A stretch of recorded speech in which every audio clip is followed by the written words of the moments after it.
What is going on, y'all? This is your boy Saint Irving, and today we are going over Nnoitora Gilga.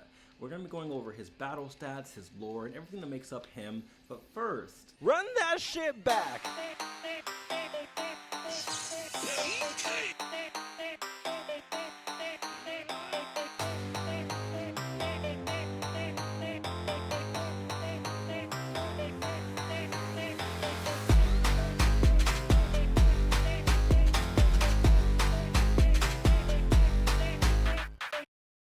Nnoitora is ascribed to be the 5th Espada. His Zanpakuto praying mantis has the command pray in order to get to his original form. He claims to have the hardest steel skin of all the Espada, and he's also known to be the most battle crazy. One of the things about Nnoitora is that he is also the most obsessed with being strong, almost an abnormal obsession. Nnoitora is described to be a close-range character who uses powerful, unblockable techniques to break down opponents. Contrary to his big scythe appearance, he has few long-reaching techniques, so be careful not to miss an opportunity if you don't choose your techniques carefully. His special flash attack, Spiritual Pressure Technique 1 when it's charged, and the Spiritual Pressure Technique 2 are all unblockable techniques, and although they are difficult to hit with a large gap, they are very powerful and can bring a big return if they hit. Nnoitora is essentially a brawler, and when you look at his ease of use, he is a 2-star character, and you might be wondering, if he's so strong and he's got these unblockables, why is he so hard to use? Well, let's take a look at his attack. His attack is a 5, but when you look at his speed, it's a 1. His range is a 1. His durability is a 5, and his technique is a 2, giving him an average stat of 2.8. So essentially, he is actually weaker than most characters at base. And again, this is from the assumption that this graph is at a base state. I do believe it is because you have different stats as you increase from the understanding here. Now, all that said, Nnoitora is a brawler. He focuses on close range combat, rush down playstyles, and doing some heavy armored, high priority attacks.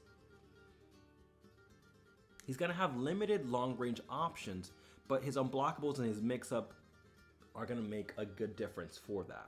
He doesn't have the speed, but what he lacks in speed and range, he makes up for in the heavy attacks he can do and the armor that he has placed. When you look at his signature move, he has steel skin, and one of the big things about Nnoitora is that he's known to have the hardest skin, which is why they gave him the most durability. He takes a stance and it gives you a block stock. Armor is added to flash attacks and special flash attacks, allowing you to interrupt and attack your opponent. The stock is consumed by using it once or being attacked. You'll be able to see that when you do his steel skin, it almost seems like he has an aura around him that seems yellow. So that will signify, okay, hey, he might not be able to take a hit. So you might want to do something that does several hits, so that way you can get through the armor and still do a technique. For Nnoitora, he's going to be able to use it to his advantage, because essentially he'll be able to use heavy attacks and have armor on them, or just wait to be attacked and he'll have armor in place. It doesn't seem like he'll be able to use it for quick attacks or other types of attacks, and so when you're attacking, you will have to be careful. It doesn't seem like you have armor for everything, more so when you're being attacked or when you've done a heavy attack, namely flash attacks or special flash attack. With your Spiritual Pressure Technique 1, Earth-Splitting Decapitation, it is basically like a guillotine, a technique in which the scythe is held up and slammed down with force. Holding down the button changes it to an unblockable technique. With Spiritual Pressure Technique 2, Don't Be Scared, he will kick up with his right foot to attack, and if it hits, it follows up with a series of scythe slashes and a settle. This is an unblockable technique that deals a lot of damage, but the reach is short.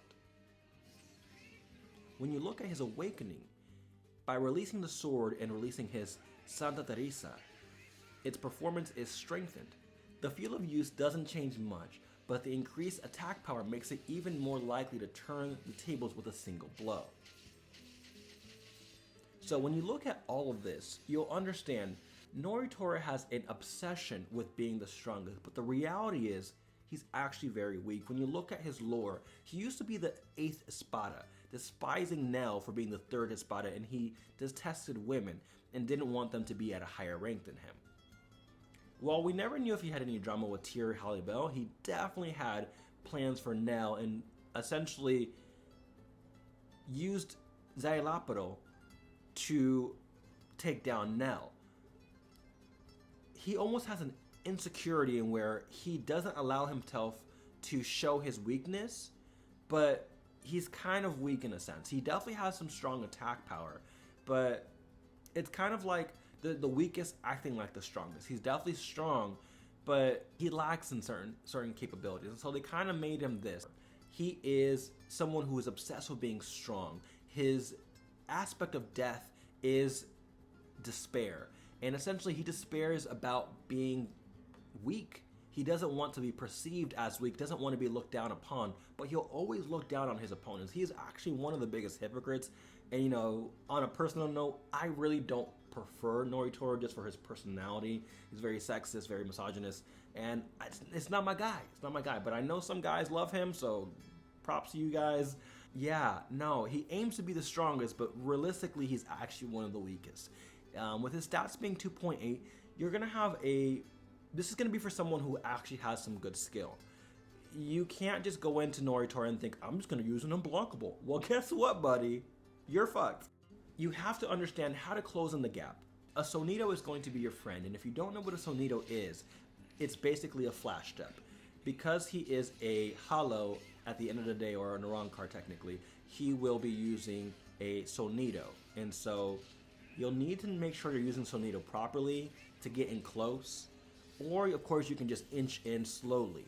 And he's very intimidating. I think his scythe kind of gives you this perception that he's got a long range, and I think it's that you can use certain moves that have long range, but there's not too many, so you have to make sure you think carefully about how to get them in, how to do some hard damage, and then maybe take a step back to make sure you're okay, or keep the pressure up, be relentless.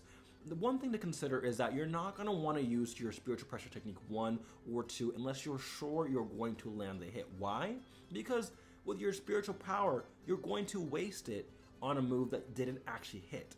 As it said in the bio, you have to make sure if you have a large gap, you may not be able to make the hit. So you'll want to consider, is my timing on point? He's got at least 3 unblockables, one of which he has to charge.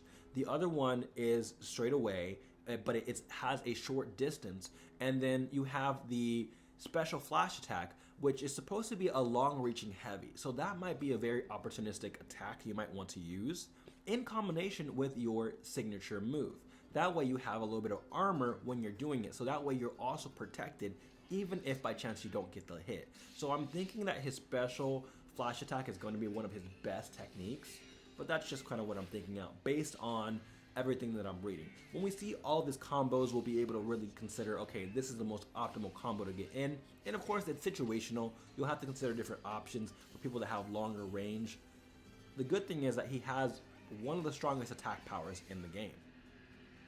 Essentially, his durability also will help him. So even though he doesn't have that speed, he doesn't have that range, his durability will also keep him from just dying out, you know, full stop.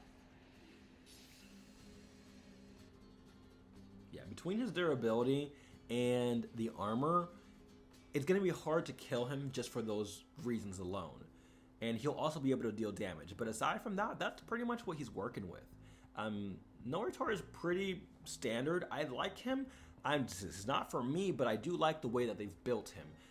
The way I think about him, he's actually one of the weakest Espada, in terms of stats at least. But he's still very strong for various reasons. So, again, Tamsuff's cooked. No surprise there. I've got really no complaints about Nnoitora. I'm sure maybe he could have used maybe 1 stat buff higher. I do think it is a little bit surprising that they made him a 2.8, but when you look at his awakening, his attack power does increase, is what it states. So it's very possible he's going to get a little bit stronger, making it easier to turn the tables, as they mentioned. So all in all, he's got some interesting gimmicks. It's gonna really just depend on how you use him. With his difficulty of 2, it's really gonna be a matter of, do you have the technical skills to use him effectively to bring out his best? And although that's a very big thing with a lot of characters, with him, it's not that his techniques are difficult like some of the others that are ease of use too. It's more so that he has some weaknesses that are very apparent, and if you don't make sure you take advantage of your strengths, you're not going to last the match. That's really what it comes down to for Nnoitora. Let me know what you think about Nnoitora down below in the comments. Please feel free to like, comment, and subscribe. He ain't my boy, but just know he about to be my boy. Cause gang, we gotta represent out here, and Nell needs a little comeback. So yeah, you guys let me know what you guys think down below, and I will catch you on the next one. This has been your boy Saint Irving. Peace.